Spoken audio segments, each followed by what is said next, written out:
continue with our class Kosher Kitchen. And we start with Sefer Chofetz Chaim.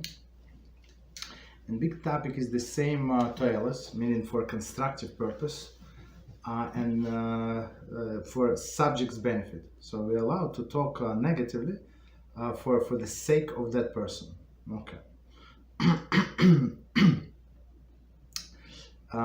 Today's topic, the occasional sinner. A person whose actions may have involved a given transgression is known to commit the particular sin, at least occasionally.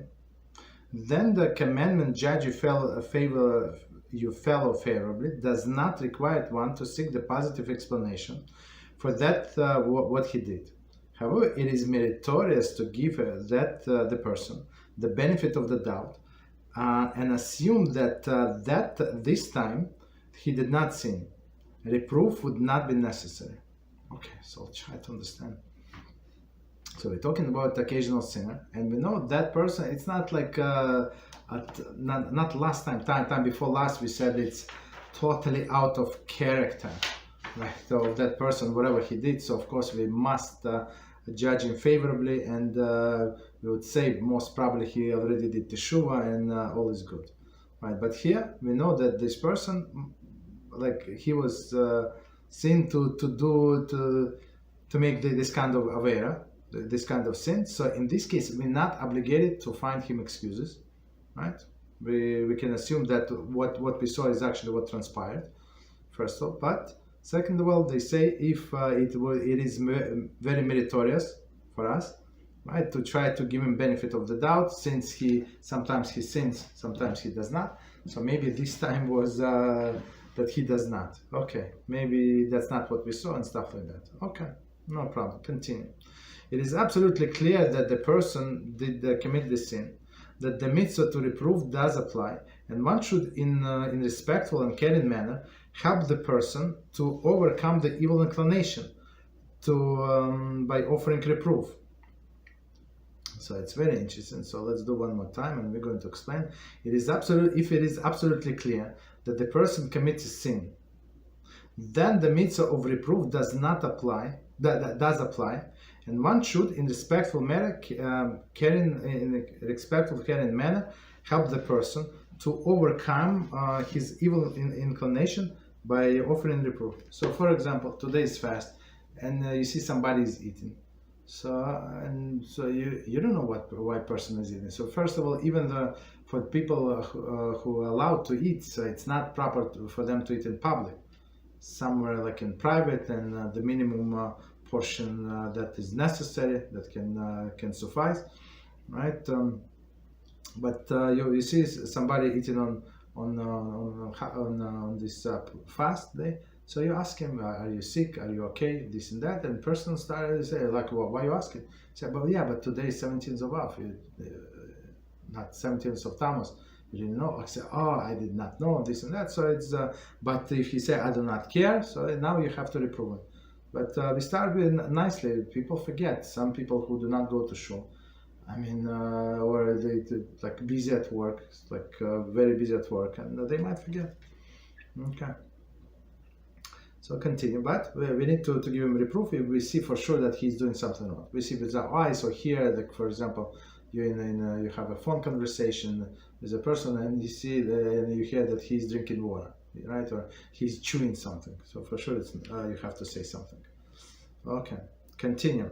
There are times when it would be more effective for someone else, such as close friend or Rav, to reprove the individual. Rhetorically, it should be permissible for one who witnessed the transgression to inform the friend of Rav of it and ask that he handle the situation. However, we have learned that one may not act on a hearsay, which would mean that one cannot possibly offer a reproof unless he personally witnessed the transgression. Consequently, it would be one's responsibility to find the effective means of reproving himself, or to ask Rav to either personally investigate the situation, or tactfully discuss the matter with that individual without making accusations. Okay, so it's a lot of information. Let's do it again, and we're going to explain. I have a few very practical examples. So let's see from the beginning. There are times when it would be more effective for someone else, such as close friend or Rav, to reprove the individual. So if you know that this person is not going to listen to you, but you know he's a best friend, childhood friend that he's going to listen to, right? So maybe it would be proper to go through that channel. So why? Because from us, that person would get offended, but from his friend, it would not get offended, and that friend who is close to him know how to to approach him, right, and how to present the issue. Okay, right? Or Rav, meaning that the rabbi that person respects. So if he does not respect, if he just somebody asked me a question recently, I said, and asked that person, he did not expect this question. I said, are you going to listen to what I say, or are you just asking out of curiosity? He said, no, I'm just asking, right? So I said, okay, ask somebody else. Okay. So, but if that person, right, if that person is going to listen to you, okay, that's a different story, right? So to this Rav, it's a different story. So now you can tell this Rav all of the information and let him to reprove that it must be the Rav that person is going to listen to, not just any random rabbi. Okay, that's very important. So because he could be very knowledgeable, very holy, and so on, but if that person have no respect, no right to that rabbi, so it's useless. Theoretically, it should be permissible for one who witnesses the transaction to inform his friend or Rav of it and ask that he handles the situation. Okay, so theoretically, right? Why? Because you want somebody who is close, who have more influence on that person to talk to him. Okay, is it always true? Let's see. However, we have learned that one may not act on hearsay, which would mean that one cannot possibly offer a proof unless he personally witnessed the transgression. So now we're talking about this Rav or a friend. So we cannot reprove the person and give him hard rebuke or any rebuke if just because somebody told you so. That person has an issue. And I had this situation. I was so embarrassed. I wanted to bury myself. So somebody asked, like a younger fellow, that other people don't treat him very good, whatever the situation is, and other people are rabbis, and he asked me to call them. And he was like, complaining, and I said, look, I can call them. There is not a problem. I don't think they have to treat you like that. So, and I called, and the situation was exactly opposite. So this young fellow, unfortunately, he made the things up. And when I confronted him, he said, "Yeah, but I did not expect that you would ask, you would offer to call them and negotiate the situation." So it was so embarrassing for me. So somehow, I believed him, and that was a wrong move on my part. You understand? So that's exactly what it says here. Right, so somebody get emotional, and we naturally want to help that person, but does not mean just because somebody is emotional, whatever he or she saying is true. You have to remember. So I learned this lesson hard, and it was unfortunately on several occasions. Right. However, we have learned that one may not act on hearsay, which would mean that one cannot possibly reprove unless he personally witnessed the transgression, meaning this rabbi friend. Consequently, so if these people know about the issue, that's a different story. So you just give them another example or some more details. So it's not a new issue for them. So it could be different. Consequently, it would be one's responsibility to find an effective means to reprove himself, meaning the person who witnessed that, or to ask Rav or either personally investigate the situation. So meaning it's not going to be on hearsay, right? Investigation. Investigate the situation, or tactfully discuss the matter with individual without making accusations. So meaning in general, start talking from about Shabbos and finish about Gilui Arayos. Okay. So what is the connection? Just find the connection, but let him get the point, right? Okay, so stop here. Any questions on what we said? Yes, Rabbi. Yes, please.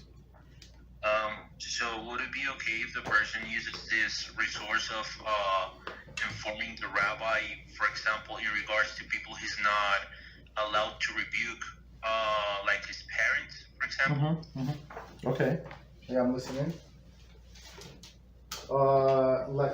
Like his parents, but it depends what is the goal of this conversation. If a person, for example, looking for a solution how he should conduct himself with his parents, that's one story. So it's very practical. So it applies to him. But if he wants this rabbi to rebuke the parents, so it's different. So first of all, it's on hearsay. We cannot just rebuke a person if we do not know if the issue exists to begin with. You understand? Just because somebody told us, that does not mean that it was, as I said, I believe this fellow, one person, then another person. I don't know. Some people are good actors. Well, what can I say? So I just believe them. But then, of course, like I start politely with this rabbis, and one in a second, like, what are you talking about? Why would you say that? I said, whoa.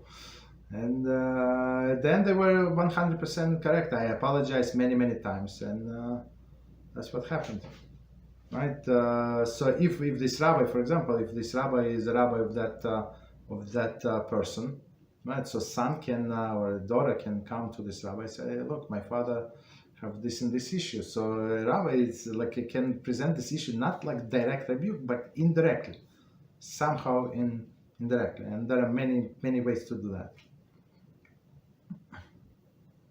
But direct rebuke only if person was like witnessed, like he saw it with his own eyes, or he was there. That was the question. Did you answer the question, or you meant some different situation? No, that was pretty straightforward. That was the answer. Mm-hmm. Okay. Any other questions? What we said? Okay, no problem. So let's continue. So we continue with Kosher Kitchen. And now topic today, so the big topic is chapter 5, precautionary prohibitions. So precautionary prohibitions, so basar v'chalav is meat and dairy. So now we switching gears. So before up to here we were learning about eating dairy after meat. That was the topic, and now we're switching the gears and we go eating meat after dairy. Like how long do you have to wait? So that's a famous question, and let's see the details. We noted above there are two reasons for the 6 hours interval between eating the meat and dairy.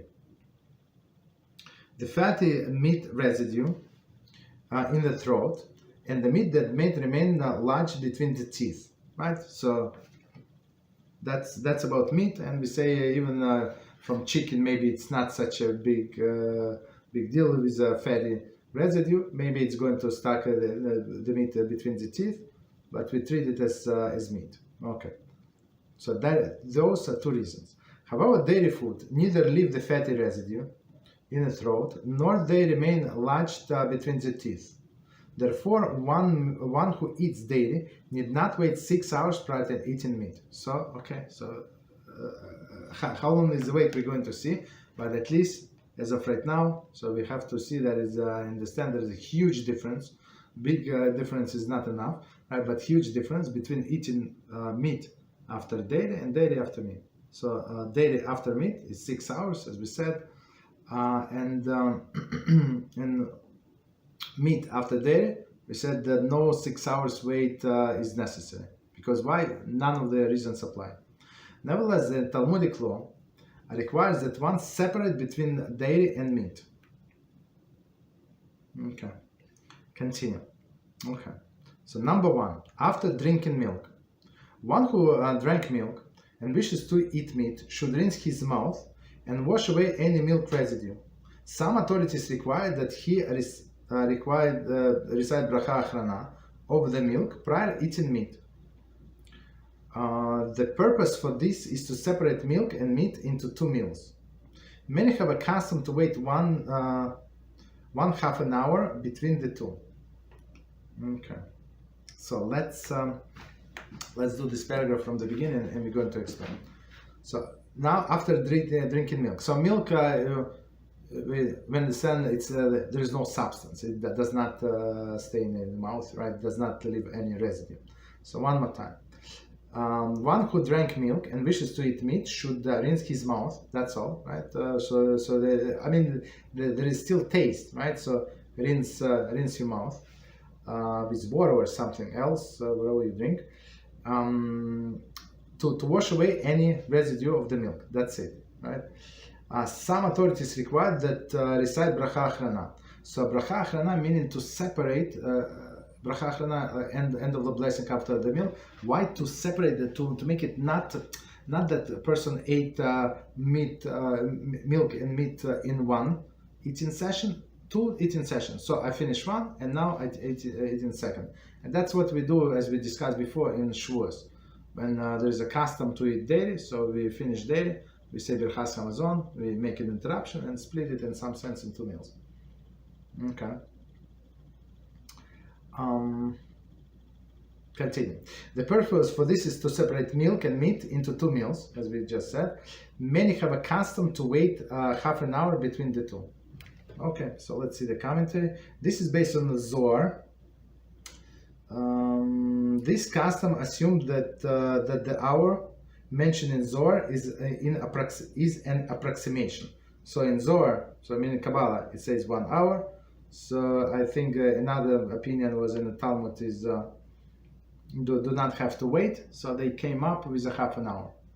Okay. So and as we just said, so many people do not wait. Okay. Okay.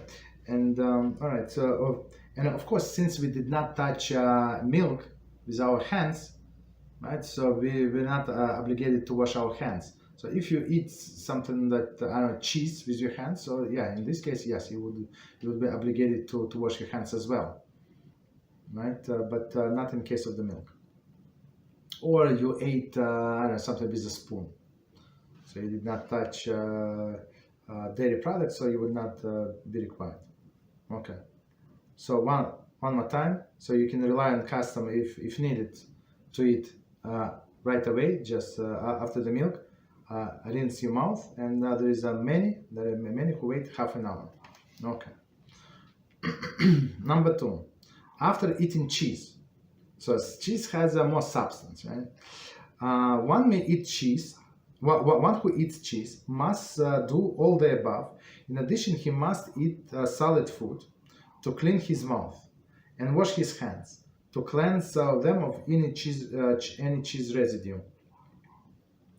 One with braces or with a wide space between the teeth must clean his mouth thoroughly before eating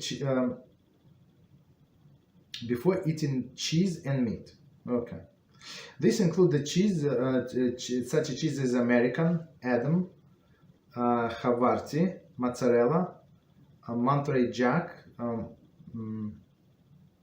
Monster, and string cheese. Okay.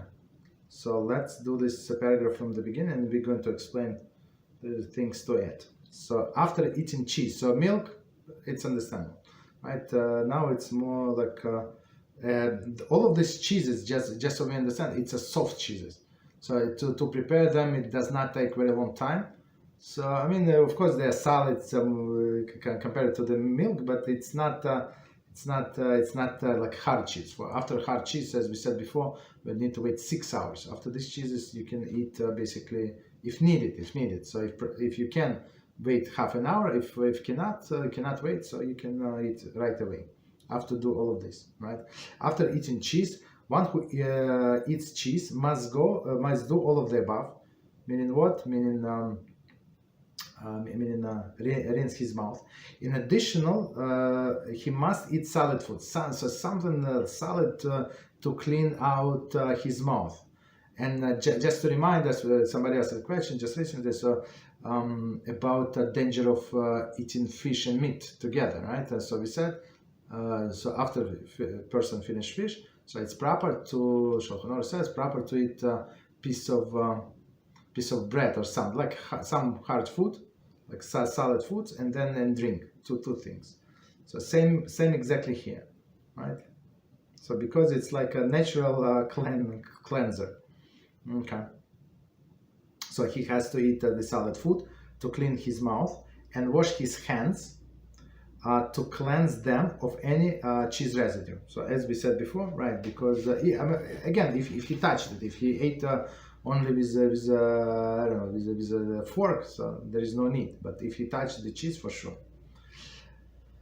One with braces or with bad spaces between the teeth must clean the mouth thoroughly between eating cheese and meat. So somebody with a braces, of course, food gets stuck between the braces, right? So all of the people, I remember we had a guest in our house, so like every time he would go like too much, like he would go so many times in the bathroom, check in the mirror, braces like this, braces like that on Shabbos. That was like, for me, it's like a nightmare. Why would you need that? And plus, all of this food gets stuck. If you're in your house, okay, you have a toothbrush and stuff like that. But if you're somewhere else, I'm not sure. It was, I think it was too much of nightmare for that person. Maybe it's for everybody, but it's too much, right? But anyway, or somebody have big spaces between the teeth. So make sure that you clean, you floss, you did whatever you need to do to make sure there is no remnant of the cheese. Right. So and now they say what are these cheeses? So this for people who live in the States. Those are all soft cheeses, right? American Edam, Havarti, mozzarella, Monterjack, Monster, and string cheese. So those are like they prepare very fast, and that's why it's easy to get rid of the taste. Okay. Number 3, after eating hard cheese. Ashkenazi custom required that one who eats hard cheese, there is cheese that aged for 6 months, right, must wait 6 hours before eating meat. Okay.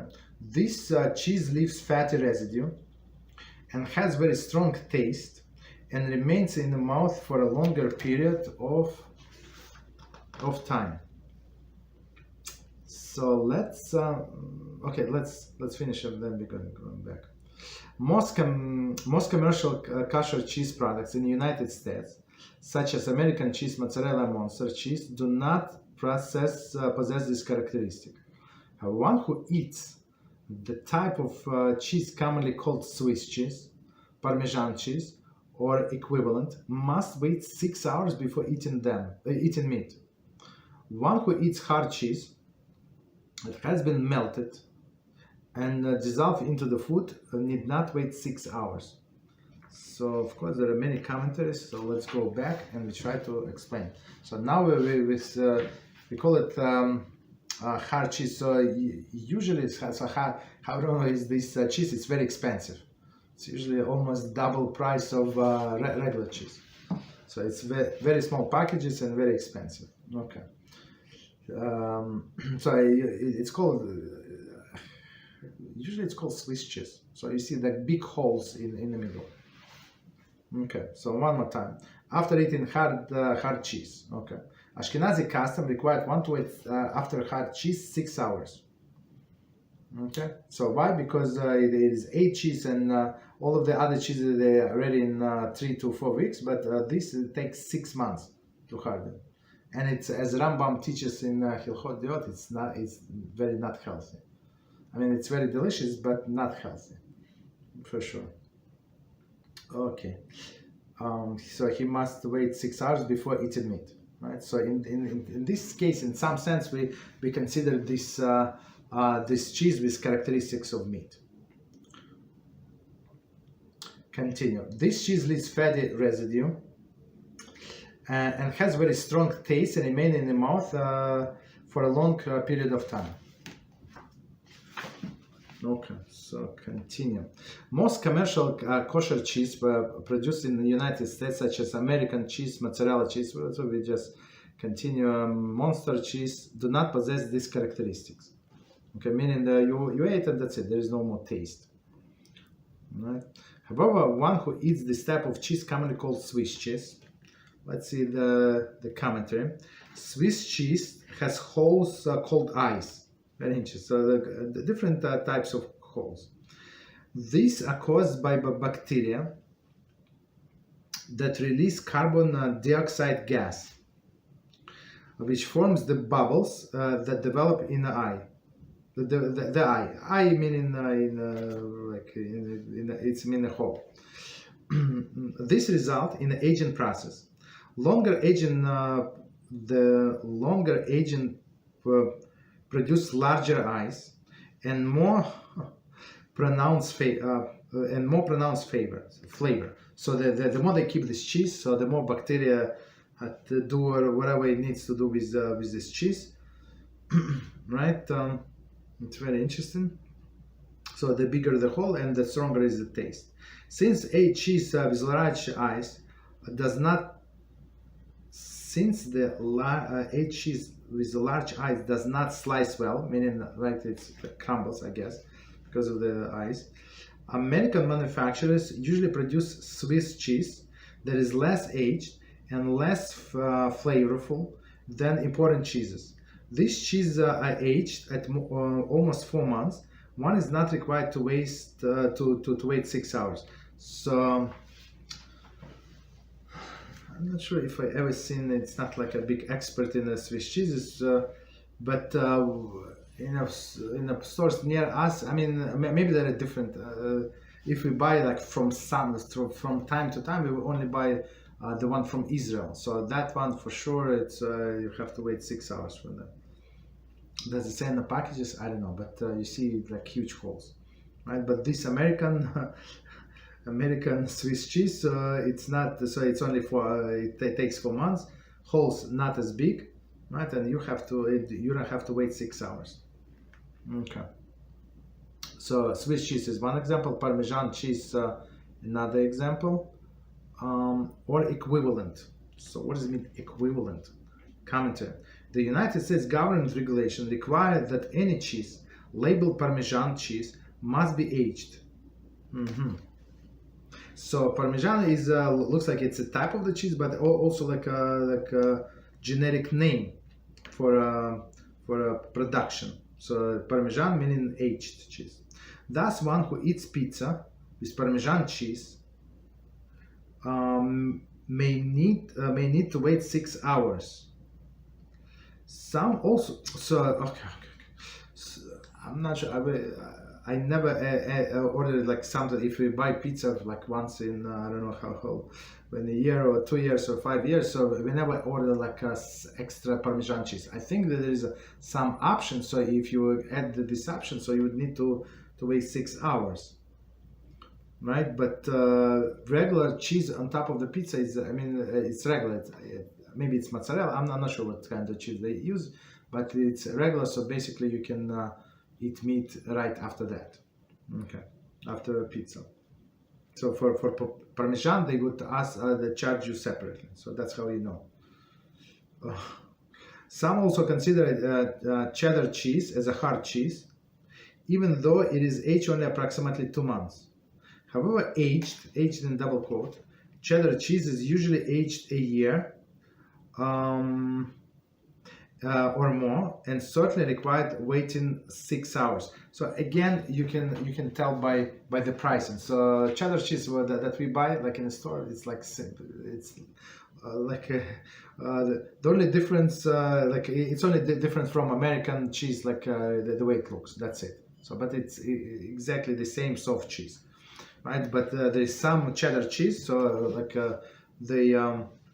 it takes 1 hour to produce, so you can see it by the price. You would not miss. So it would be like 2 or 3 times more expensive. Very simple. Continue. So after all of this raw equivalent, one must wait 6 hours before eating meat. One who eats hard cheese that had been melted, so it's very interesting, it had been melted, so it's no longer hard, right? Melted and dissolved into the food, need not wait 6 hours. So let's see the commentary. Yad Yehuda 89:30. However, right, so that's what he said. However, other disagrees. Okay, one who eats hard cheese melted into toast, or cheese omelet made with the hard cheese should wait 6 hours before eating meat.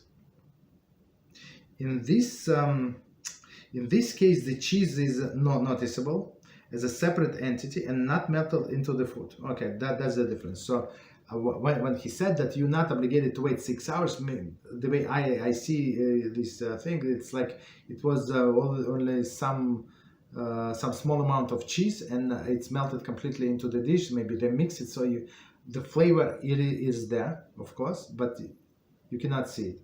But in an example that they give in a note, it says that you can see it. So on omelets, you make a cheese omelet, and on top you would say you put some cheese. So for sure you can see it.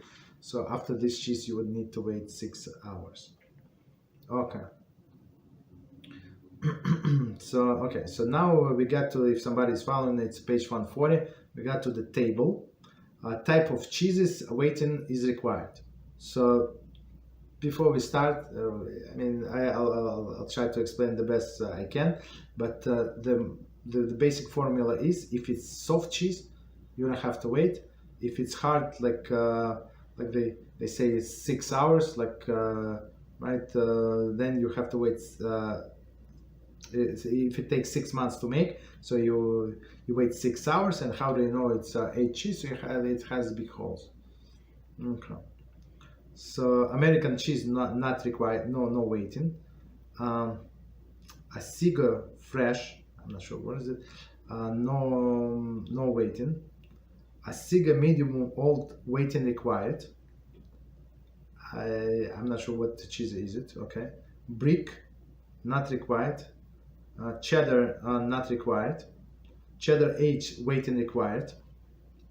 Okay, so I never see cheddar aged. I guess identified by the holes. I'm not sure. Colby not required. Danish blue not required. Edam not required. Feta not required. Gouda not required. Havarti not required. Monterey Jack not required. Mozzarella not required. We understand all of this software. Monster not required. Parmesan waiting required. So because we said it's aged. Provolone not required. And commentators say some provolone cheese is aged 6 months or more. So I guess if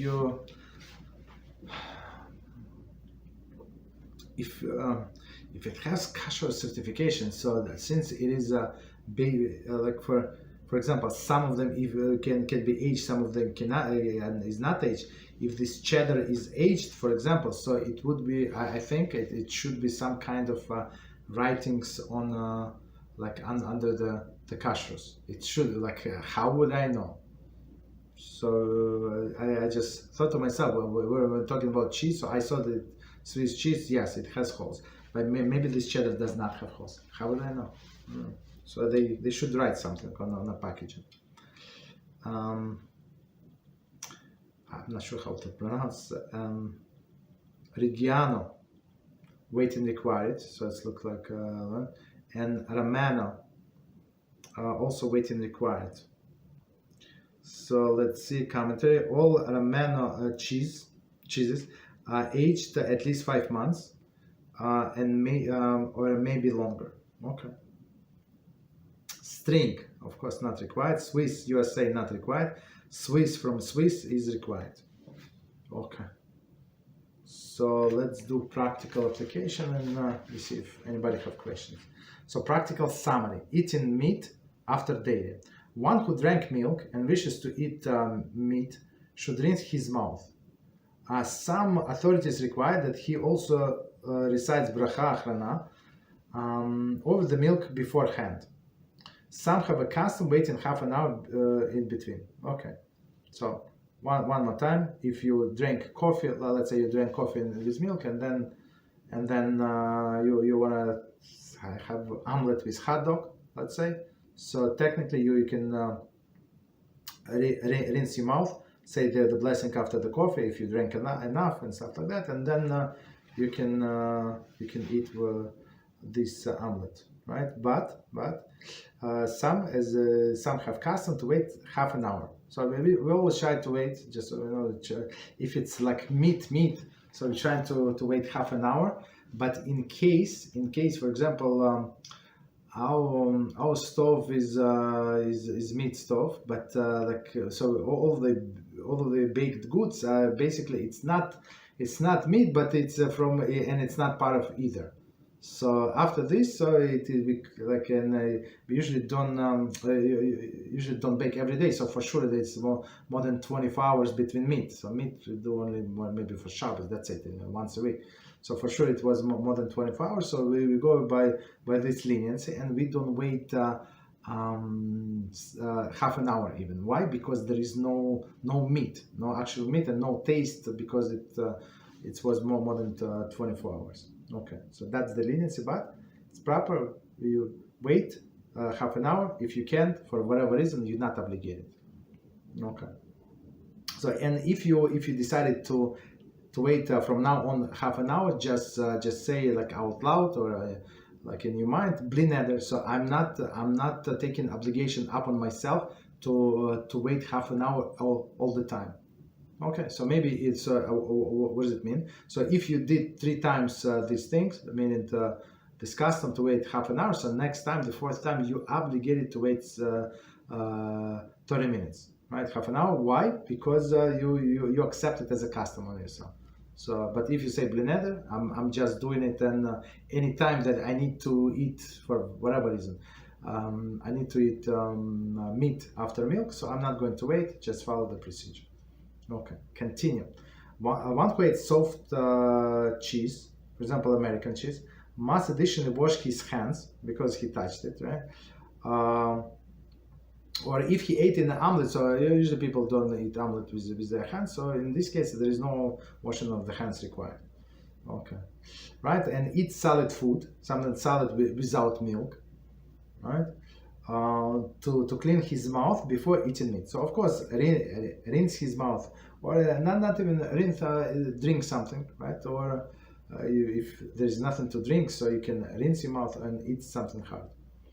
Ones who eat hard in double quotes, there is a Swiss cheese, must wait 6 hours before eating it. So all of this fancy schmancy, this imported cheeses, you have to check, like if it's hard or not. And how do you know? As I said, the best indication by the price. So the Swiss cheese, they would give you like 4 slices, tiny container, but container is big, because who would pay a lot for tiny containers? So container is big, but you see how many, like weight is minimal, but the price is like huge. That's how you know it's 6 hours. It's one of the indication. That's something is unusual about this cheese. Okay, so next table. So it says meat after daily. So I'm going to read you headings. So meat after daily, drinking liquid, eating solid foods, washing his hands, bracha achrana, waiting. So I would recommend everybody to get these books and all of the other books. So if you try to follow, so I think it would be very beneficial. So, but we try to explain. So after eating daily, right? So the first scenario, after drinking milk, drinking liquid required, eating solid food not required, washing hands not required, bracha achrana some required. So I mean to separate and make it 2 separate meals. Waiting, some wait half an hour. So again, not obligatory, but if you can wait half an hour. So same for soft cheeses. For soft cheeses, it's exactly the same as milk, right? So you can start eating right away after you ate something like hard and like salads, and rinse your mouth or drink something, right? But if you can wait half an hour, wait half an hour again. So that's exactly the same. So one more time. And then not one more time, next scenario.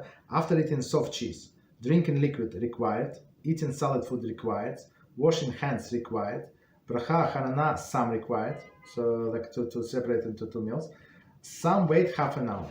Okay, so exactly as we said. So, and last scenario, after eating hard cheese, drinking liquid required, eating solid food required, washing hands required, bracha acharana some required, Ashkenazim wait 6 hours. It does not say what Sephardim do. I'm not sure exactly about. You know what? It's end of the section. I'm not sure. If needed, we can check what the Sephardim custom is. But for sure, they're not going to eat right away. Maybe 1 hour, 2 hours. Maybe not as strict as Ashkenazi custom, 6 hours. But for sure, not to eat meat after these hard cheeses. Okay. Any questions before we continue? We finish that section.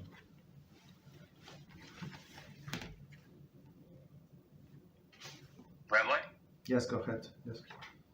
So what about these products that are kind of fine in between solid state and hard state, such as, I don't know, ice cream, whipped cream, sour cream? Yeah, they will soft. They would come compared to milk. They would, I would say all of these that yogurt, right? That all in category of milk. So that's so if you ate those and you need to eat meat after that, there is no problem. So just rinse your mouth. So that those are all. Whatever you said is sour cream is different. You know, so we have to say sour cream is different. So if it's like very thick sour cream, if it's not like if you cannot pour it, so it would be in a category of salads. So salads meaning it's like comparing to cheese, but still after the cheese, like soft cheese, right? So you still need to wait only half an hour, or don't wait at all if you're in a rush. So very good question. Any other questions? Because we go into different topic. Okay, no problem. Going to a different topic. So part number 4. And its topic is additional separations between meat and dairy. A. Use of utensils of one type for another. So that's a big one. I mean, like people take it for granted, but just as we said many times before, so it's proper to have 3 sets of dishes, right? Or at least 2. So one for meat and one for dairy. So if you can have Parve, it would be the best, right? Dishes and utensils, meaning eating utensils. So with the eating utensil, most of the time there is no problem. So you can have for meat and Parve 1 set. And why is it no problem? I'm going to explain. Because most of the time, if you're going to use this fork or this spoon, you're not going to eat it with a food that's so hot that is above Yatzel bowl. So, and if it's colder than that, the taste is not going to transfer into this food. So there is no problem. But if I know people who try to be on stricter side, I mean that's only very commendable, and they have a 3rd set of utensils for Parve only. Okay, no problem. So let's see. Additional separation between meat and dairy. A use of utensil of one type for another. In addition to the ordinances enacted by Chazal, Poskim mandated additional restrictions related to the use of the utensils and foods with meat and dairy. The underlying rationale of these laws is the concern that the residue of meat may remain and combine with dairy or reverse. So meaning they would not wash as properly, right? Or even do not wash at all, right? And they would have piece of dairy stuck to the fork, right? Like between these things, or like on the bottom somewhere, or stuck to the spoon on the bottom. So in person would come to situation, but he eats meat and dairy together, which is not good, right? So our Chazal created all of these fences for us, build all the fences, So we do not come close to violation of the biblical laws. So number one, cutting cheese with a meat knife or vice versa. I mean, in my house, it would not enter anybody's mind ever to do that. So, but I mean, maybe when there is, I don't know, like, I don't know, when I would say maybe somebody is very friendly and they have many guests, and some guests decided to help her in the kitchen, and they do not know where's your dairy, where is your meat utensils. So they assume, people assume things, they don't think, right? And they might get to do that. So it's proper not to have anybody in your kitchen, right? So because let's see, cutting cheese with meat knife. Okay, so how could you do it? Theoretically, you can do it. One should not cut even the cold cheese with a clean meat knife. So it's not like something that's going to transfer to the cheese, right? Meat knife, or cut meat with a clean dairy knife. So we're talking about cold, hot, needless to say. We say even the cold. One who does either of the above must remove the surface layer of the food and clean, or perhaps kasher the knife. This halachas discussed in chapter 8. So we didn't get to it. So, but we're in chapter 5. So let's try to understand. So, so we're saying that person should not eat cut cheese with even cold cheese, of course, cold cheese with a clean meat knife, and do not cut meat with a clean dairy knife, right? So if person does that, so there are two things that he has to do. First of all, to make sure that that food that we cut is kosher. Meaning what? To remove the surface layer of the food, right? First of all, so if person was cutting cheese, I'm not sure, like slicing cheese, that's a big problem. Right? He would have to like throw out the whole cheese or wash it.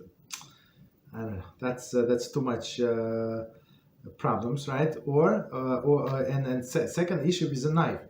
So some would say just wash it, but others say you have to kasher the knife. Kasher the knife, and we're going to see how to kasher the knife. All this halachah discussed in chapter 8. Okay, number 2. Cutting bread with a meat or dairy knife. So bread is of course cold, knife is cold. What is the problem? One may not cut bread with even clean meat knife, or if he plans to eat bread with dairy. So knife is cold, it is clean, and right. So and if it's a meat knife and you cut this bread, so you cannot eat it with dairy. Or cut bread with a dairy knife and plant and use it for a meat meal. Okay. So that's why at least it's very proper. Okay. So for example, a person does not have like forks and spoons for Parve, but for a knife, for sure, you must have Parve knives. And I would say most of the stuff that we cut is Parve. Like you cut vegetables, other things, fish. So Parve. Okay. 1 second. Halachah requires Halachah requires that we be concerned with that some fatty residue remain on the knife, even if it is clean and we do not care. So this restriction applies even to non-Binyamin knife. So forget about that it was washed today or used today or they did not clean. Even it was washed and it was clean for more than 24 hours, still the same halachas apply. One who must use meat knife to cut bread for dairy meal must clean it well beforehand by thrusting it to the ground, neitza. So let's see the commentary, Rabbi Kiva Eger, this as well. That wiping the knife thoroughly is sufficient. So there is opinion that of Taz that just to wipe the knife thoroughly is sufficient, but others require a kosher knife. How do you kosher knife? So it's a separate from separate. So you stick into the hard soil and into the sand, into to something for 10 times. And that's how you kosher knife. The process of Ne'itzah is discussed in detail, chapter 8, section 3. That's what we're going to get to it. As many other detailed relevant halachas. So there, I guess we will talk about kashering things. If meat knife was used without cleaning, the cut surface of bread should be scraped. Okay. If you can slice like that, cut thin slice, it would be better, or at least scrape. Paskim recommend using separate Parve bread knife.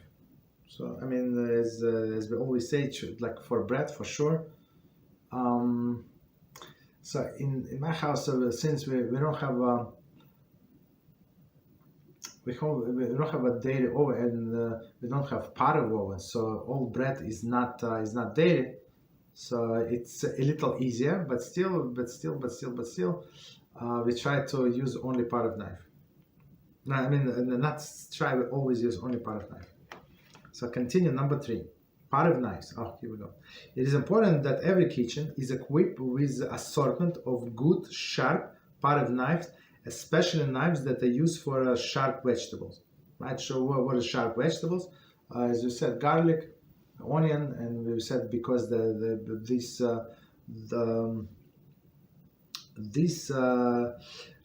vegetables, the taste of the vegetable get absorbed into the knife, and then can pass to other things. Even it was cleaned for a long time and it was washed and everything is good, it still can transfer the taste.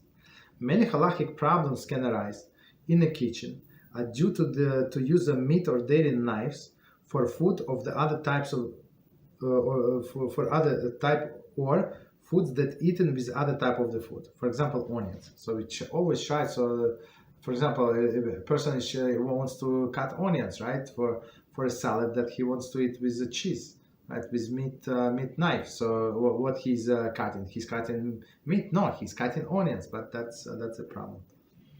Okay. So finish that section. Any questions on what we said?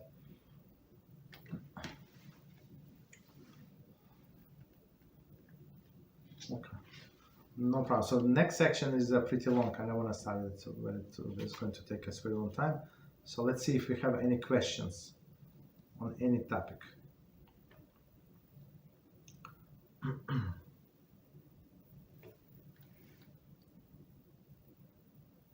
Any questions? Yes, go ahead, please. So, would it be that a person? Mm-hmm. I'm listening. Go ahead. I just need to drink. I did not break my fast yet. Okay. Would it be that a person is having like a mediocre mentality if he's looking forward to picking Minhagim based on the leniencies? Okay, so that's so the question is there any problem to pick Minhag based on the leniencies? So so the Talmud says is person who is picking all of the stringencies. We're going to get to the leniencies. All of the stringencies from Beit Hillel and Beit Shammai. So both of them have stringencies. So he's a crazy person. So we should not do that, right? And some people think that there are only few differences between. So mostly Halachah goes by Beis Hillel, which is true, but it's mostly, and right, and Beis Hillel always strict. Beis Shammai always strict. It's not true.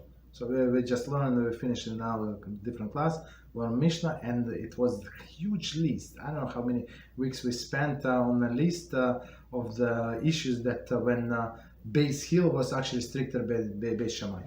So if a person wants to be strict, he wants to be more religious in his own eyes. So we should know that Talmud call him, and Talmud as our sages call him a fool, right? And person who looking only for leniencies from Beis Shammai, Beis Hill, so they call him Rashahu, meaning that the person is Rasha. But if person picks one custom based on whatever thing, so there is no problem whatsoever. There is no problem. So if there is custom, for example, if custom of Sfaradim to eat rice on Pesach, for example, right? So he can he goes by the custom of Sfaradim. There is no problem. Just follow whatever they say. You have to, I think, check it 2 times or 3 times, whatever. So and you can eat there is no problem. But then comes the second thing. For example, there is slichas. This slichas prayers. So the Sephardim start 1 month like in advance, like 30 days from 1st of Elul. They start slichas like. It depends on the community. Sometimes they sing, sometimes they do not sing. That I mean, they're not very long. I'm not sure. Like, of course, it depends on the community, of course. But it's the full month. You have to get up like maybe 1 hour early, maybe less than 1 hour, plus minus, right? And the custom of Ashkenazim, right? It's only we do the from the Shabbos of the week that this Rosh Hashanah falls on. So Rosh Hashanah falls on Wednesday, for example, right? So we do Shabbos night, right? Sunday, Monday, Tuesday, and that's it. You basically good. That's it. Only a few days. So there is leniency and stringency in both sides, but in many cases, what I noticed that is more stringent on Ashkenazic side, but. I would say once you get used to it, it's not relevant that much. Yeah. So once you get used to anything, like people I see, like they work like all the hard jobs, like they work with cement or they carry these bricks, like I see that's very hard job. With I saw it just recently somebody was fixing their porch and the guy with the shovel. I'm not sure why they cannot get electric mixer, but a guy with a shovel were mixing a lot of cement, like non-stop. So for other people, they would die after 30 minutes, but for this guy, they got used to, so that's normal. You understand? So people get used to, so yeah, you can pick whatever you want, but just follow all of the custom till then. So. Like if same with poskim, so if a person said that I'm going to go by this shita is the way, so I'm going to go with everything. For example, Mishnah Brura says, but what if I don't like it? So I don't like it, I still go by what Mishnah Brura says. But if a person said I'm Sephardi, I'm going to go by what Rav Ovadia said, okay, go by Rav Ovadia, there is no problem, right? But don't say that like the most famous thing that with the wigs. But this Sephardim that some of them decided to wear the wigs. Why? Because they say, but it's a Jewish custom. What Jewish custom? Is it your custom? No, it's not our custom, but a Jewish custom, Ashkenazi. How now she wants to be Ashkenazi? From what? So as we made the clip just recently, did not release. What I said, try to warm up the food on Shabbos like Ashkenazi. If you want to wear the wig. So some Sephardi, like they when they hear that the way that we warm up food, they go, whoa, you serious? We don't want to do that. You understand? So just if you follow any posek, just follow till the end. Okay. So of course there is some lenient opinion that you can follow in case of the need, right? As we said, so it's proper to wait half an hour, but not necessary. So if you need it, like somebody is waiting for you, and you must start this meat meal, so don't wait at all. Just follow the procedure. Okay. Just the main thing is to be honest with yourself. That's it. Okay. Any other questions? Yeah. Okay. Okay. No questions? Right. Yeah. Okay. Rabbi, yes. What would cheesecake be considered? Because is it considered hard cheese? No, it's not. It's soft cheese. Just soft? So yeah. Okay. So just rinse your mouth. It's something hard, and you're good.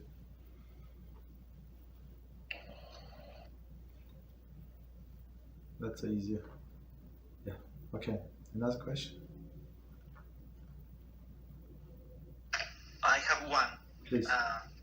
About if a knife, I think it was yesterday about a knife or a utensil that is used for milk.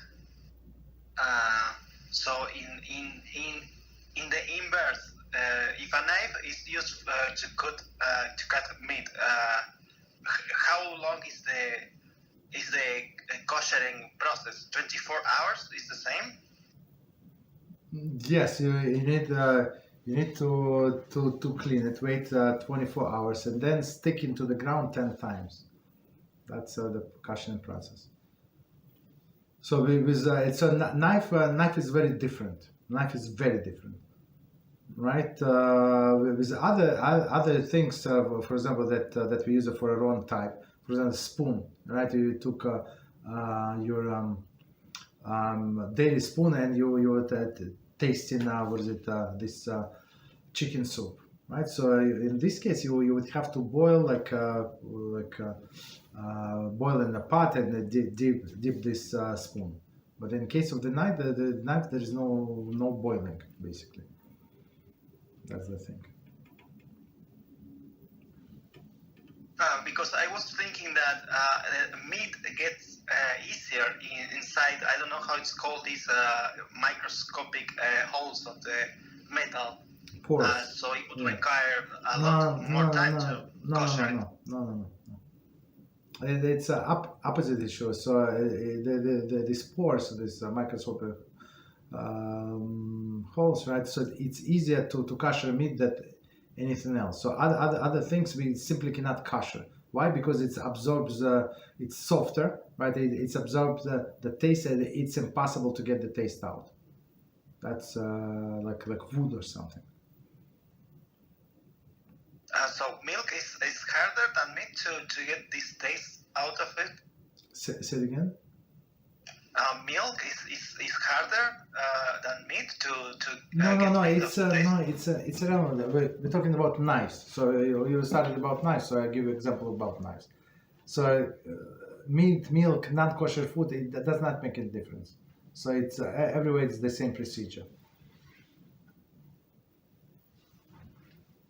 So it's not the same as simply a pot where we eat. It's not, because if we eat in a pot a dairy product, we clean normally and we wait 24 hours. Yes. But it's not the same as a knife. It requires more. Wash 24 hours and then stick it in the ground. So in a pot that you're saying, so if it was used for non-kosher food, for example, by accident, so now what do? You clean it, wait 24 hours, and then you put it in in another pot with hot water. That's how you kosher it. So that's the koshering part.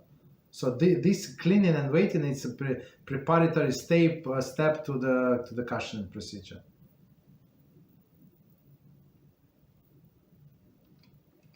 Okay, thank you. You're welcome. Okay. Any other questions? Yes, Rabbi. I have a question about covering my head. Since I am not Jewish yet, I have not converted yet. I only put a kippah on only when I'm studying or only when I'm praying or the like. Like, I don't carry it on with me all the time, and sometimes I just forget where I leave it. Like, I gotta lose it sometime. I don't know what it is, and of course I cannot like pray or study or do anything like it without covering my head. So, is it like an alternative to cover my head besides the kippah? Like for example, I don't know, putting on a hoodie or like a beanie or something like that I can use instead. So that's a good question. So the thing is to cover your head, period, with something. If it's your hoodie, it's covering your head. Even we had one group in a place where I used to work, and one guy did not wear kippah on a daily basis. So sometimes it was in his pocket, sometimes not. Sometimes he would put a napkin like on his head, whatever covering. So baseball hat, any kippah is just was added like a minimum for convenience. You understand? So that's it. Especially with non-Jews. So when you come to this, some places they would like, especially Christian, they would require you to remove the hat. Right? For example, in a court, you go to the civil court. They absolutely everybody must remove their hat, except the Jews. Jews do not remove their hats. I mean, they would ask you to remove the hat if you wear the hat, but kippah they allow you to have. They're not required to remove the kippah. They understand that's advantage of the kippah. But a person Jew cannot say blessings without head covering, and cannot study Torah and other things, and you cannot pray. But in case of the need, so technically your clothing can be the head covering. So meaning the hoodie is a simple example, but you can even use your sleeve from your shirt, from your jacket, so you can put like on your head, and it's also considered the head covering. Right? So I mean not the hand itself, but the sleeve, because sleeve it's a foreign matter to you. Your hand is a part of you. You cannot cover yourself with a part of you, but with sleeve there is no problem. So however, that like this guy was covering his head with napkins. Again, I mean, I was very annoyed. I started keeping like bring kippah for him. After we stopped studying, I would take the kippah back, because that's how I lost fewer kippahs. He would take and never return. So I said, okay, you know what? I apologize. Give me kippah back. Put it in my pocket, and I see you tomorrow. And tomorrow I'm going to bring you kippah. No problem. Okay. So any head covering would suffice. Anything, whatever works, whatever person prefers. Thank you, Rabbi. You're welcome. So that kind of leads me to another question in relation to that.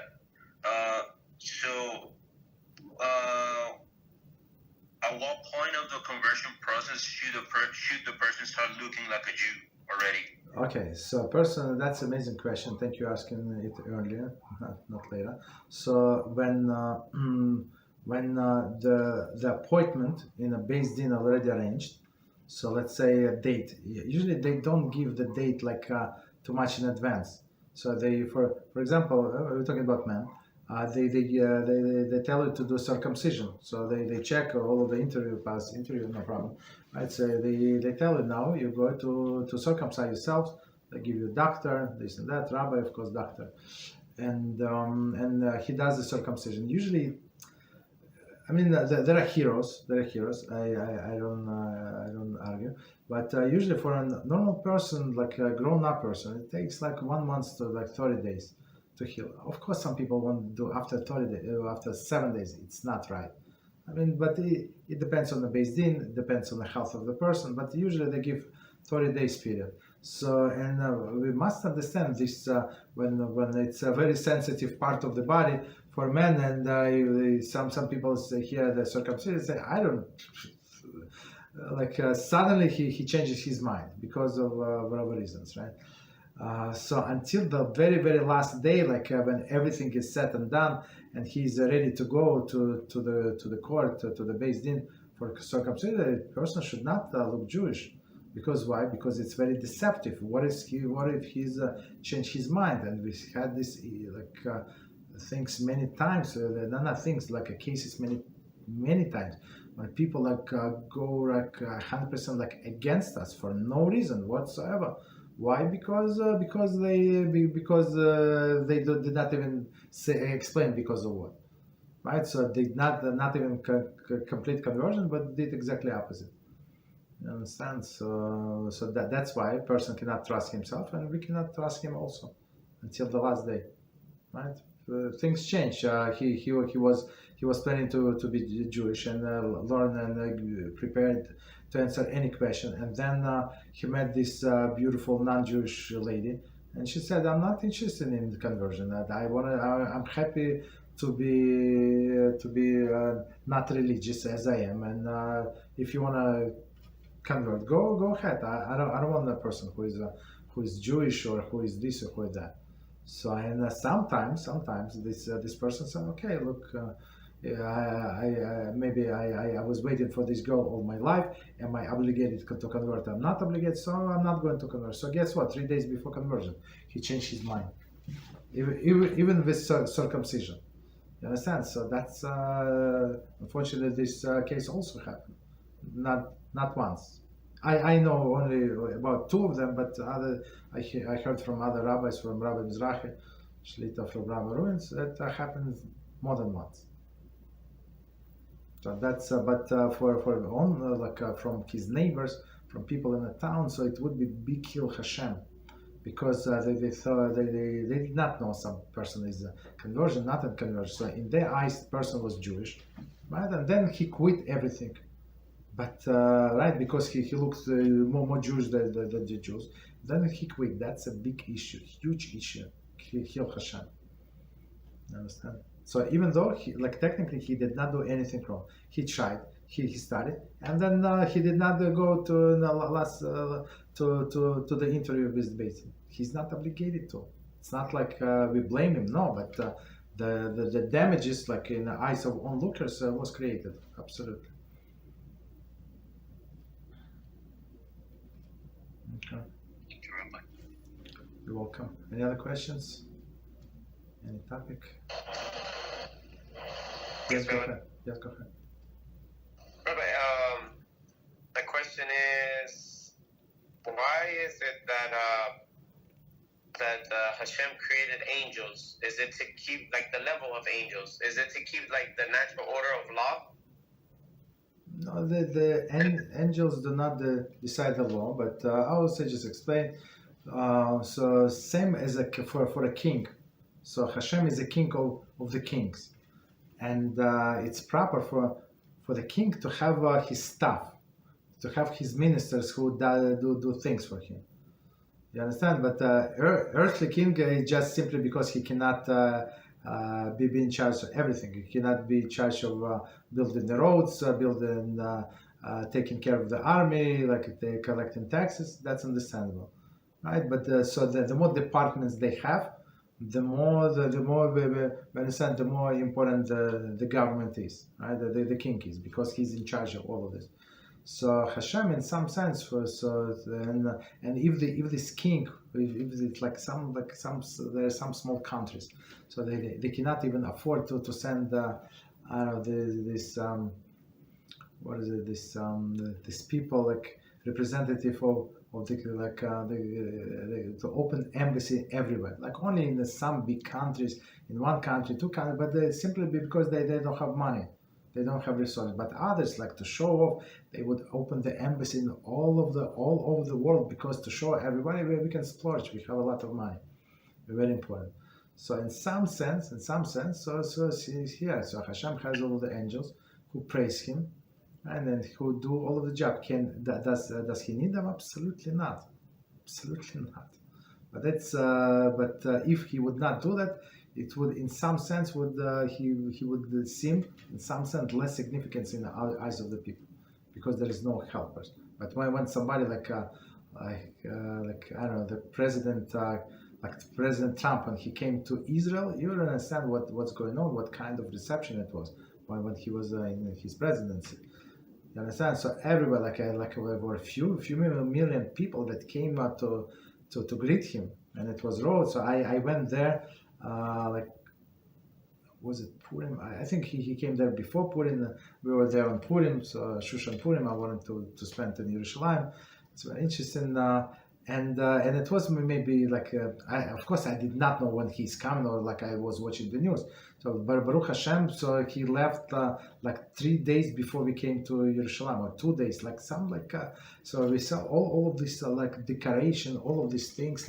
It's unbelievable what kind of reception he received. And if he would come alone, or we took his bodyguards, so it's no respect. But when he comes with his entourage, with hundreds of people, hundreds security service, this and that, so that shows the importance, and it showed the importance in the eyes of the people. It's for people. Of course, he does not need all this stuff with him. He can, right? But that's in some sense why Hashem created all of the angels, all of the different departments. that's in charge of this, is in charge of that. And plus, it would not proper for everybody to talk to the king directly, right? So all of the nations. So even though they say, that they all children of God. So sometimes I usually don't argue, but sometimes I say, well, is it from? It's not from Torah. Nowhere in the Torah it says that any nation is a child of God. Never, ever, ever, ever. Right? It says the creation, yes, but the only says my children, only about the nation of Israel, only. Very simple. You understand? So, and for others, let me just finish. For others, he needs ministers. So HaShem is in charge. He's in charge of nation of Israel. But other nations, he need ministers and angels, and they planets. So, and it's a connection. It's a minister is a planet, like physical, and angels assigned to each planet. Right? So that's they need to govern all of the other nations, all of the other people. And plus, our Talmud says that every piece of grass has an angel assigned to it, and it strike the piece of grass, right, and tell it to grow. You understand? That's it would be disrespect for the king to get involved. Even for HaShem, it's not physical action. It's not like he's doing anything, right? Of course, he's infinite, but it would, in some sense, it would be disrespectful if boss from a company started checking his tires and actually was his windshield, and actually maybe your windshield and stuff like that. So it would be like his respect for him would go down, or he decide, oh, today's the guy who cleans toilet, he's out, his wife is giving birth. You know what? Let's take turns. I'm going to clean toilets from 9 to 11:30. So now the whole respect to this president is going to go down. That's not what he's supposed to do, right? Even maybe somebody will say, "Whoa, what a president of our company!" It's not proper. So same in some sense. So for us to understand it is HaShem. Okay. So basically, they're created so we can be able to get close to him in some way. I mean, they also can get close. I mean, so don't misunderstand what I'm saying. But he needs them, so they like it would be levels, right? In like the more he moves something to a person, the more he likes it. The more he's in respect to it. So as we learn in the morning, we have a morning class, and we learn there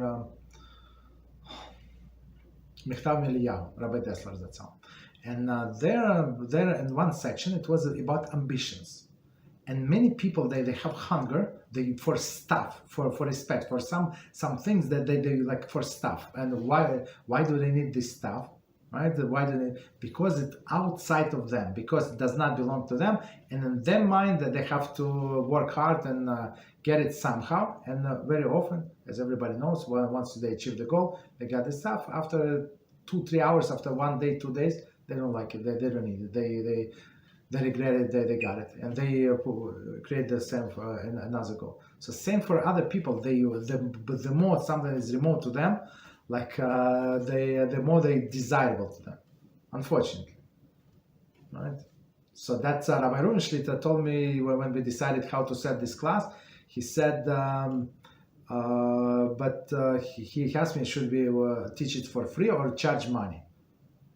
I say, why is the question? Of course, teach it for free. Absolutely not. So if you teach it for free, so people are treated like free, like nothing. So even though you give him golden diamonds and rubies, very, very, very precious, since it is free, there is no appreciation.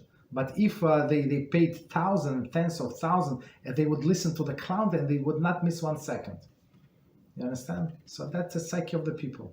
Of course, it's he knows that. Once that he explained me, of course I got it. But and then we decided to do it for free.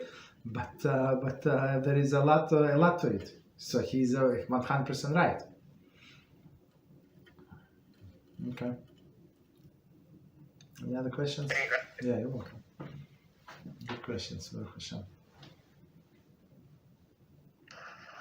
Go ahead. Rabbi, would you reiterate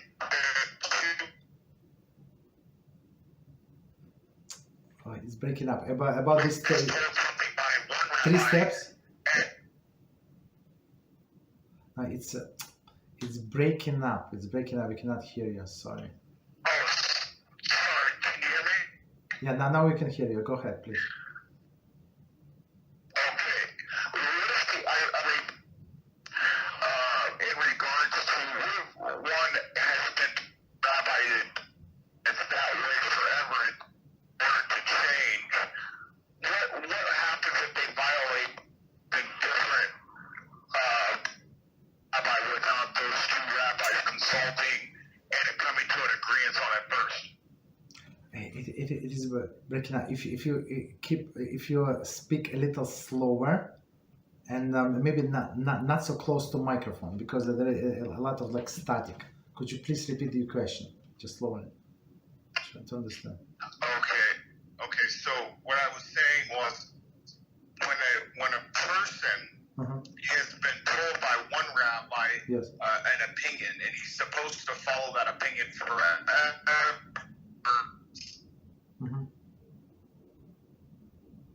consult with one another and decide, or come to agreements that the opinion should change. What happens if he violates that opinion and does another opinion? What's the punishment for that? Okay. So first of all, let's put qualification on what is the opinion called. It's no longer called the opinion. So opinion, for example, we learn in the book, and this author, this rabbi who compiled this book, he said there is such opinion, this is such opinion. Usually, as you see, he's very careful person. He gives us the bottom line. So he says some say, some do, but the bottom line is not like that. It's not like some do, right? That's there is a different opinion. When you ask somebody, when you ask rabbi for a question, so he give you psak. Psak, it's meaning the halachic. So for you, it becomes a law what to do. You understand? So a person must do whatever rabbi says, or don't ask, or not.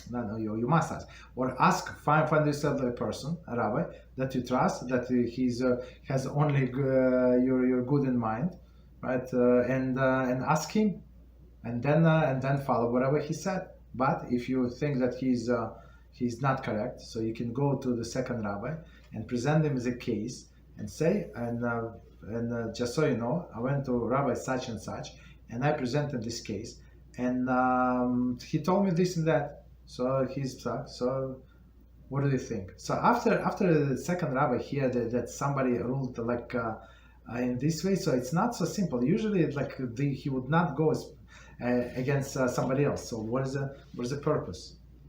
You understand? And plus, we have to take everything into consideration. So sometimes two rabbis give you two opposite opinions. Why? One was a generic answer. So like you go to Rabbi Kanievsky, that's all. Right? So you ask him a question. He does not know you. He sees you for exactly 33 seconds. Right? So you ask him what to do. So he gives you a general answer. Of course, with siyata dishmaya. Maybe it's not a good example because he did have siyata dishmaya. So whatever he said is going to go. Right? But let's say somebody more simpler. So he's going to ask you. He's going to give you answer like generic answer. But somebody, another rabbi who knows you very well, he knows the whole situation, so he might give you a different answer. Why? Because this different answer suits better for your situation. You understand? So just because somebody have a different opinion, so does not mean that the first opinion is wrong or second opinion is better. You understand? So that's the thing. But whatever first says, based on information that you provided, and we must provide all of the relevant information. Maybe like when you leave a voice note, so try to listen this voice note yourself and see, is it clear? So like take yourself out of equation. Let's say that somebody asks you, present you with the facts. All of the facts there. Maybe you miss some words. Maybe you have to rewrite it, right? So don't send this recording, or for example, you typed it. So look exactly what you typed. Is it clear? So many people, they do not proof text, proofread whatever they do. It's unbelievable. It's like first half of the sentence had nothing to do with last half of the sentence, like crazy. Like you normally, it's first of all disrespect to the rabbi, and if he gives you an answer based on whatever you said, so you actually, it's on your head, you deserve that answer. Right? Of course, he would be careful and ask the questions, but if it's not clear or like you miss some information, so it's your problem. It's not his problem. He's not going to be held accountable if he gives you a wrong answer. But once he gives you the psak, it's not opinion, it's psak. So that's why I said, somebody asked my opinion. I said, how about the people who would do exactly what I say? I better spend time on them. Why do I care my opinion? So go on Google, check their opinion. I mean, if you type any question on Google, I think you can get any answer. Like you can get any answer you want even. Right? Is it good for you? I don't know. I don't think so. But that's the thing. So we follow one rabbi who has the question. Again, if you need to go and ask second opinion, you can ask the second opinion. But I said this many times, few people who I asked me, like they were begging me for an answer, I gave them an answer. They did not like it, of course. No, not of course. They say, if I can ask somebody else, okay, I have no problem. So I asked Rabbi Reuven, so he put everything aside, look at the cases, 3 cases, and people listened to him. And Rabbi Reuven Shlita, gave even stricter answer, most fun answer that I did. So, all right, and these people, 3 of them, did not listen, went down. Some of them completely, some of them like stay the same, suffering every day. Why? Because of their stupidity. Because they insist on they did not ask a question. So they did not look for an answer. They were looking for somebody to agree with them, and that's a gava. That's a big problem. Right? That's arrogance. So when person looking for an answer. So if somebody asks you, I give you the answer. So that's the answer. Do I like it? No. Do I have to like it? No. Do I have to agree with it? No. Right? If it's a kosher rabbi, a God-fearing person, so he gave you an answer that you must do. That's good for you. That's it.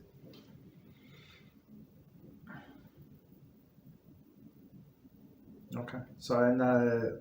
One more thing that came out to my mind, because I had these situations before. It's like let's say the person asked 3 rabbis, right, and he got 3 different answers. So in order to qualify the answer, he has to be above them. To say that these 2 opinions are wrong and maybe 3 of them are wrong. So he must know at least minimum as what they know. And like I possess the analytics and siyata dishma that they do, and to decide what answer is good. But otherwise, if you're not like that, so what are you doing? So that's I guess long answer to the short question. Okay. Any other questions?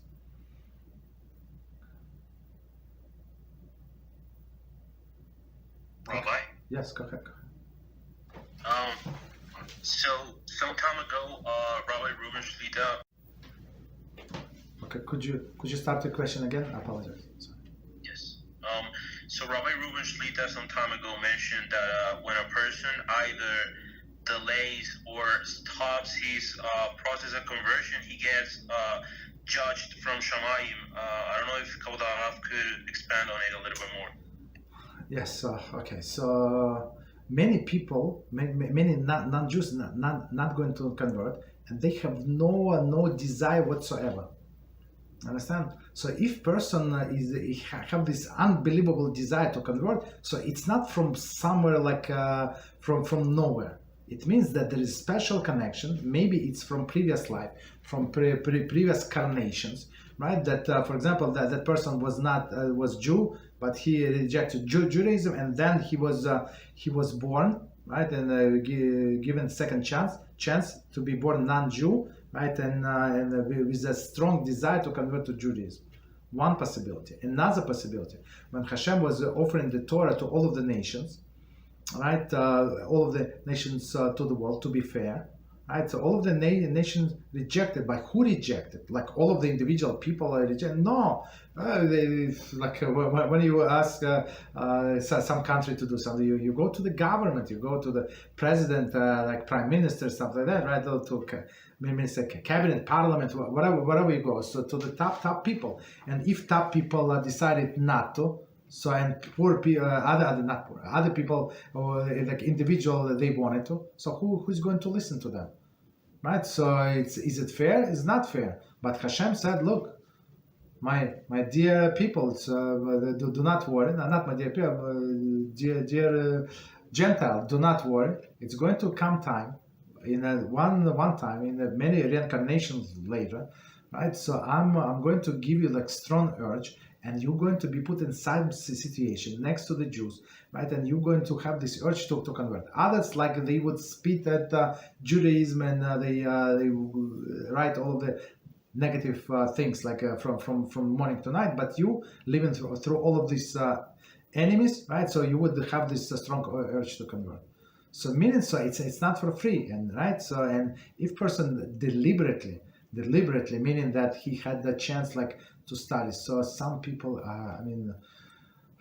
guys send me 100 questions, not 100, like many questions about this holiday. So I send them information, right? And he said, I'm not going to have time to look at this. Look, you do me a favor. So a person must be like, if you're serious, you must be ready to invest all your time, all of the energy, like it's very important to you to achieve this goal, meaning not to study or somebody. So I asked him, did you finish this book? Not yet.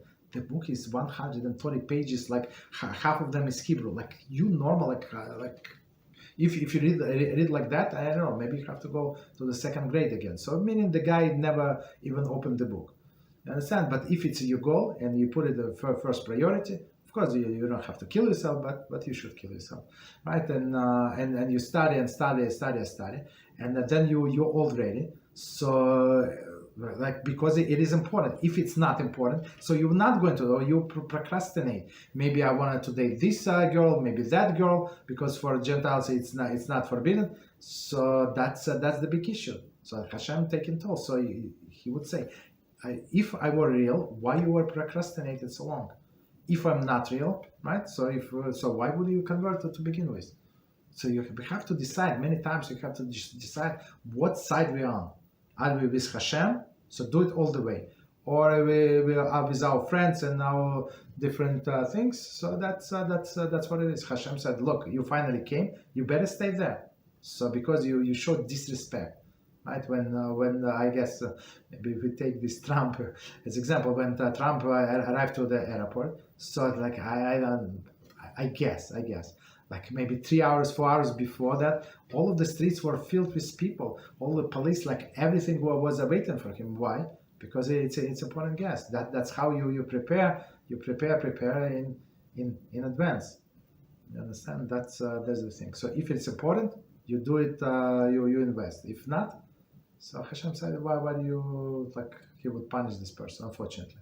For all of his days that he would be able to serve as a Jew, and he was doing like all of the preparatory work as a Gentile.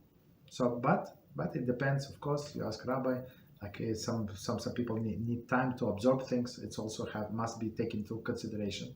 So you cannot jump from one lifestyle to another in 3 months. But if person has nothing to lose, like no spouse to convince and this and that, or like some people, unfortunately. So somebody asked me a question, so I told them, if spouse does not want, so you divorce. I mean, you understand. You ask me the question, but you know the answer. You cannot leave that person, or do not convert. So that's very simple as it is. You have to choose. Sometimes the choices are very hard. But if nothing is holding back the person, so HaShem is very hard on these people. Thank you, Rabbi. You're welcome. So, can we see like some sort of a clear example of this from what happened to Ruth and Orpah?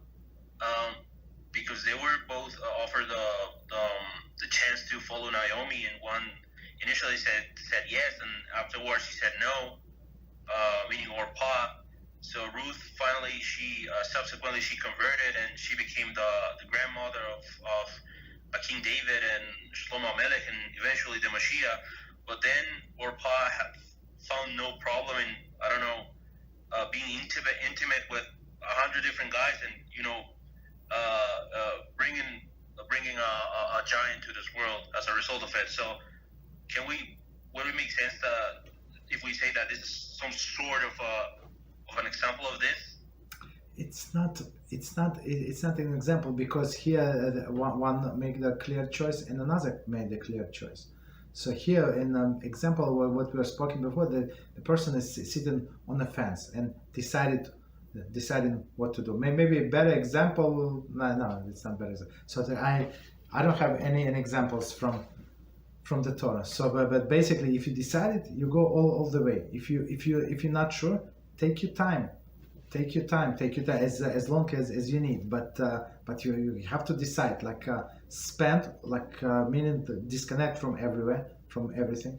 Spend 1 day. Right? Take a sick day from work. I don't know. Don't take one day off and just disconnect and sit and think, and maybe write down your thoughts and decide for yourself what do you want to do. But once you decided, go complete force. There is Ruth, as you said. So she said, look, I don't have any nations. Your nation is my nation. Your God is my God. And she was Ruth. Just for us to understand, she was a granddaughter of Balak. She was a princess, and she was nice looking. So she would have many perspectives if she would stay behind. She had her family, rich family, right? In charge. I'm not sure if they were. Her father was a king at that time. I'm not sure. That doesn't make any difference, right? But still, she had connection. It was loaded with money. Nice looking girl. Can get married. Very simple. And she decided to go other route. So that's the thing. So person must decide. But once you decided, take as long time as you need. But once you decide, go all the way. Don't waste your time. Life flies so fast. You would not. I'm older than all of you, so I know. I still remember. I was a little boy, and I cannot believe where all these years go. You understand? If you ask me, I say I don't know. I have no idea. So that's how the life flies. You understand? Thank you, Rabbi. Yeah, you're welcome. Any other questions before we stop? Okay. All right. So let's stop here. Baruch Hashem, we had a very successful week. A lot of overtime. Baruch Hashem, some of our dear students also joined. Sometimes they can join. Very close people to me, so they were amazed with the questions that you ask, guys. And Baruch Hashem, a question material that we cover. It's serious material. It's not for somebody who is fooling around, right? It's for serious people that wants to go, that know HaShem is true. That's what He wants from us. It's technical stuff, and that's what I'm going to do, right? And stories about miracles, leave it for simpletons. This is real stuff. Okay, thank you very much. Good Shabbos. Until Sunday, not Sunday, until the Monday, Beezrat HaShem. Thank you very much. Good night. Good night.